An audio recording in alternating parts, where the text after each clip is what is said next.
Shalom, welcome to this week's edition of The Israeli Show. In the week's top story, Prime Minister Bibi Netanyahu presented a plan to alleviate the housing crisis whereby contractors would be obligated to rent out 50% of apartments at 30% of their current value. However, the only people eligible for the offer are members of Groupon. As people in Israel are living in tents protesting housing costs, we here at The Israeli Show have come up with a solution where people can live in the nicest neighborhoods of Tel Aviv at a low cost of rent. Introducing Rent-A-Tent! That's right, we've set up thousands of tents on Rothschild Boulevard waiting to be rented out at only 15,000 shekels a month. And if that's too expensive for you, go live in a sleeping bag. The state filed a lawsuit against Bedouins from the village of Al-Arakib.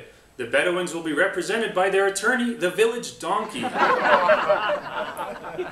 IDF is purchasing a new technological system called the Scream, a device that emits penetrating bursts of sound that leave rioters dizzy and nauseated. The device does this by playing music from Dana International.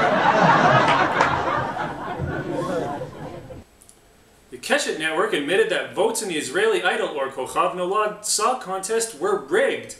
That's the last time they'll put Kadima in charge of the voting. The Ministry of Tourism asked Lady Gaga to help promote the Dead Sea as one of the world's 7 wonders.